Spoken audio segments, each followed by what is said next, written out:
Sir Vinod Kumar గారు, మీరు చెప్పండి, ఒక్కొక్క పార్టీ ఒక్కొక్క రకంగా ఈ రోజు నిర్వహిస్తోంది వేడుకలు. అసలు తెలంగాణలో ఈ రోజు పొలిటికల్ హీట్ డే అని కూడా అనొచ్చు అంటారా? అయితే మీరేమంటారు? సెప్టెంబర్ 17ను మీరు ఎలా చూస్తారు? సెప్టెంబర్ 17ను ఒక రకంగా తెలంగాణ స్వతంత్ర దినోత్సవంగా చూడొచ్చు, లేదంటే తెలంగాణ ప్రాంత విలీన దినోత్సవంగా చూడొచ్చు. అంతేగాని విముక్తి దినోత్సవము, విమోచన దినోత్సవము, లేదంటే కుట్రాలు, ఇంకా కుతంత్రాలు, ఇవన్నీ కూడా ఏంటంటే మనము చర్చానీయాంశాలుగా బాగానే ఉంటాయి. కానీ కాకపోతే అనవసరమైన విద్వేషాలను రెచ్చగొట్టడం అనేది కరెక్ట్ కాదు వాళ్ళ. ఎందుకంటే అసలు దీనికి మతానికి ఏం సంబంధం లేదు. తెలంగాణ సాయుధ పోరాటం వచ్చింది, తెలంగాణలో ఆకలి బాధలని, అలాగే తెలంగాణలో భూమి పంపకాన్ని, పేదలని, పేద ప్రజల యొక్క విముక్తి కోసం తెలంగాణ సాయుధ పోరాటం వచ్చింది.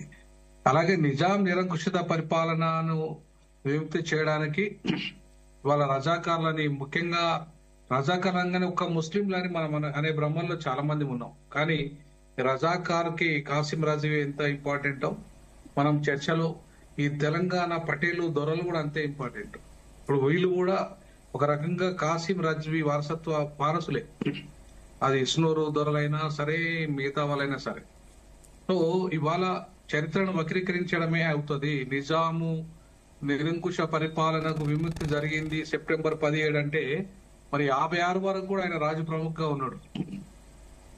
48లో ఆయన ఒకరి విముక్తి అనుకుంటే మరి 56 వరకు కూడా ఆయన రాజు ప్రముఖగా ఎట్లా కొనసాగిండు? అంతకు ముందు ఆంధ్రప్రదేశ్ ఏర్పడక ముందు, అంటే ఆంధ్ర రాష్ట్రం ఏర్పడిన తర్వాత కూడా, అంటే 53లో వరకు కూడా ఆయన రాజు ప్రముఖగానే ఉన్నాడు. 53 నుండి 56 వరకు ఆయన రాజు ప్రముఖ, అంటే గవర్నర్ స్థాయిలో ఉన్నాడు. ఎవరు? నిజాం. అంతకంటే ముందు స్టాండ్ స్టిల్ అగ్రిమెంట్ లో ఉంది. అంటే నిజాం స్టేట్ ఉన్నట్ట లేనట్ట, అంటే ఉన్నదన్నట్టుగానే అది ఐక్యరాజ్య సమితిలో ఆయన పిటిషన్ వేయడం జరిగింది. దాన్ని కాంగ్రెస్ కూడా ఆ విషయంలో ఏ నిర్ణయం తీసుకోలేదు. అంటే 48 నుండి 53 వరకు కూడా ఆయన ఒక రకంగా నిజాం రాజుగానే ఉన్నాడు. అది కేంద్ర ప్రభుత్వం ఆధీనంలో ఉన్న నిజాం రాజుగా ఉన్నాడు. అంతే తప్ప విముక్తి ఏం జరగలే. తర్వాత 53 నుండి 56 వరకు ఏమో ఆయన రాజు ప్రముఖగా ఉన్నాడు. రాజు ప్రముఖ అంటే గవర్నర్ హోదా. అది ఎవరిచ్చారు? కేంద్ర ప్రభుత్వమే ఇచ్చింది. అంటే నెహ్రూ గవర్నమెంటే ఇచ్చింది అధికారికంగా. ఆయనకు రాజాభరణాలను, ఆయనకు అన్ని అనుమతులను ఆయనకు ఇచ్చింది ప్రభుత్వం. అంటే అర్థం ఏంది? ఆయన ఒక ప్రభుత్వ హోదాలోనే ఉన్నాడు అన్నట్టు అర్థం. మరి అటువంటిప్పుడు విముక్తి అనే పదానికి అర్థమేముంది? విముక్తి దినోత్సవం అనే దానికి అర్థమేముంది? ఒక హిందూ అంటే ఒక ముస్లిం రాజు మొత్తం హిందూ మతానికి, అంటే హిందూ పాలకులకు ఏదో తలవంచినట్టుగా చరిత్రను వక్రీకరించడం ఏంది? ఇదంతా కూడా తప్పుడు విధానం. ఇక్కడ ఏంటంటే తెలంగాణలో సాయుధ పోరాటం ఎట్లయితే ఎందుకు వచ్చిందంటే ఈ భూస్వాములు, జాగీర్దారులు, జమీందారులు, ఎవరైతే రెడ్డి, వెలమ, కమ్మ, ఈ కమ్మ అంటే తక్కువ, కానీ ఇక్కడ ఈ ప్రధానంగా రెడ్డి, వెలమ, ఈ దొరల వల్ల, ఈ పటేళ్ల వల్ల ఈ బాగా పీడితులైన ప్రజలు ఎవరైతే ఉన్నారో అది నిజాము కింద వాళ్ళు జాగీర్దారులుగా ఉన్నారు. జాగీర్దారులుగా ఉన్న ఈ దొరలంతా కూడా బాగా నిజాం పేరు చెప్పుకొని భూములు సంపాదించుకున్నారు, నిజాం పేరు చెప్పుకొని ట్యాక్స్లు వసూలు చేసిన, నిజాం పేరు చెప్పుకొని అరాచకాలను ఇవాళ తీవ్రంగా చేసింది ఎవరన్నా ఉంటే రజాకారుల కంటే ఎక్కువ చేసింది తెలంగాణ దొరలు. వాళ్ళ అధికారంలో ఉన్నారు. సో కాబట్టి ఇట్లాంటి దుర్మార్గమైన దొరల పరిపాలన కింద, దొరల యొక్క సామంతుల పరిపాలన కింద అణిచివేయబడ్డ ఇక్కడి సంస్కృతి గాని, ఈ బతుకమ్మ గాని, లేదంటే బహుజనుల యొక్క జీవితాలు గాని సర్వనాశనం అవుతున్న క్రమంలో వాళ్ళు తుపాకీ పట్టి నక్సలైట్లను, అంటే సాయుధ పోరాట యోధులను అందరినీ కూడా ఆశ్రయించి ఈ దొరలను చంపి అటు చాకలి ఐలమ్మ లాంటి వారసత్వం తీసుకొని ఒక పోరాట యోధురాలుగా ఇవాళ దొరలను, ఇస్నూరు దొరలను చంపిన చరిత్ర ఇవాళ ఇక్కడ ఉన్న సాయుధ పోరాట యోధులది. సో అట్లాగే సాయుధ పోరాటం ఇక్కడ రావడానికి కారణం ఏంటంటే పూర్తిగా తెలంగాణలో ఉన్న ఈ దొరలాధిపత్యం. నిజాం నిజంగా చెప్పాలంటే వీళ్ళకంటే చాలా బెటర్ నిజాం, ఈ దొరల కంటే చాలా బెటర్ నిజాం. ఎందుకంటే నిజాము, మీరు ఒకసారి నిజాం చరిత్ర కనుక చూసుకుంటే కాసిమి రజ్వీ వేరు, నిజాం వేరు. సో కాసిమి రజ్వీ అనే వాళ్ళు ఉత్తరాది నుండి వచ్చిన వాళ్ళంతా. నిజాం అనేటోడు లోకల్ దక్కన్ పీఠభూమిలో ఉన్నోడు. ఎక్కడైతే దక్కన్ పీఠభూమిలో ఇవాళ మన మార్వాడి గోబ్యాక్ అనే నినాదం ఎట్లా పుట్టిందంటే, మార్వాడి గోబ్యాక్ నినాదము ఉత్తరాది నుండి వచ్చింది. ఏదైతే నాన్ ముల్కీ వాళ్ళు ఎవరైతే ఉన్నారో ఈ నాన్ ముల్కీ వాళ్ళు వచ్చి మొత్తం ఇక్కడున్న నిజాం స్టేట్ ను చాలా డిస్టర్బ్ చేశారు. దాంట్లో కాసిం రజ్వీ గ్రూప్ ఒకటి.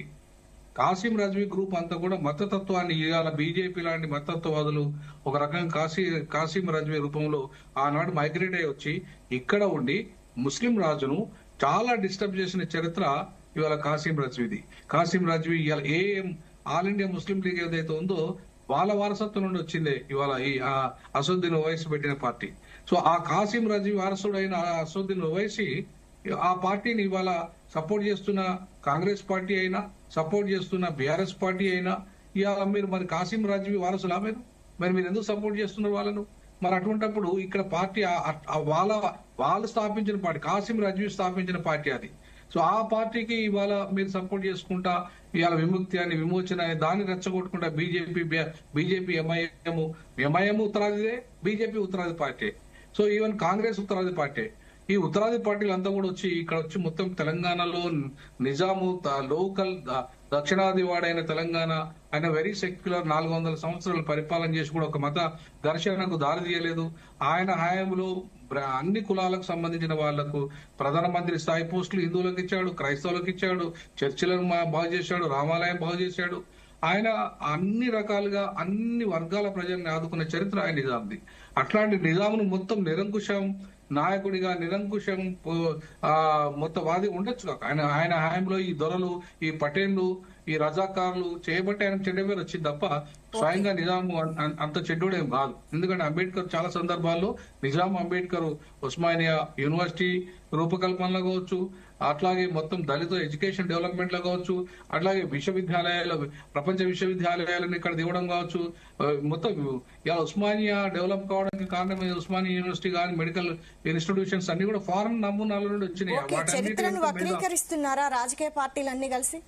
100% చరిత్రను వక్రీకరిస్తున్నారు. కాబట్టి ఇవాళ నిజామును దుర్మార్గునిగా, నిజామును మొత్తం ప్రజా వ్యతిరేక కంటకునిగా, నరహంతకునిగా చిత్రీకరిస్తున్నారు. అసలైన నరహంతకులు ఈ దేశం, ఈ తెలంగాణలో ఈ పటేళ్లు, రెడ్లు, వెలమలు, ఈ దేశముఖులు, జామీందారులు, వీళ్ళు అసలైన దుర్మార్గులు.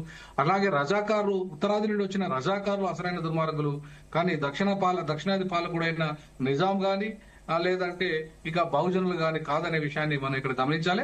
ఈవెన్ తెలంగాణ సాయుధ పోరాట యోధులు కూడా కాదు, వాళ్ళు కూడా ఒక విప్లవ పోరాటానికి, ఒక విముక్తి పోరాటం కోసం, భూమి లేని పేదల కోసం, భూమి కోసం కొట్లాడిన వాళ్ళు, వాళ్ళు పేదల పక్షాన్ని నిలబడి కొట్లాడిన వాళ్ళు కూడా అగ్రవర్ణాలే అయినప్పటికీ కూడా పేదల పక్షాన్ని నిలబడ్డారు. వాళ్ళంతా కూడా దొరలకు వ్యతిరేకంగా, భూస్వాములకు వ్యతిరేకంగా కొట్లాడినారు. కాకపోతే ఏంటంటే ఇవాళ చరిత్రను వక్రీకరించడం వల్ల ఇవాళ నిజాంను ఒక దొంగగా, నిజాం ఒక నరాంతకునిగా, నిరంకుశునిగా ఇవాళ చరిత్రను వక్రీకరించే చరిత్ర జరుగుతుంది. అది కూడా బీజేపీ కావాలని రాజకీయ ప్రయోజనాల కోసం బీజేపీ ఈ చరిత్రను వక్రీకరించే కార్యక్రమం చేస్తుంది. ఎట్టి పరిస్థితుల్లో విమోచన అనేది లేనే లేదు. అట్లా అనుకుంటే 1951 వరకు కూడా ఆ పటేలు సైనికులు ఇక్కడే ఉన్నారు. మరి 51 వరకు ఎందుకు? 48లో విముక్తి జరిగితే 51 వరకు పటేల్ సైనికులు ఇక్కడ ఎందుకు ఉన్నారు? సైన్యం ఎందుకు ఇక్కడే మోహరించి ఉన్నది? ఎందుకు వాళ్ళు తెలంగాణ సాయుధ పోరాట యోధుల మీద నిరంకుశంగా కాల్చి చంపినరు? తెలంగాణ సాయుధ పోరాట యోధులను ఎందుకు చంపినరు? మరి 51 వరకు ఇక్కడ ఎందుకు?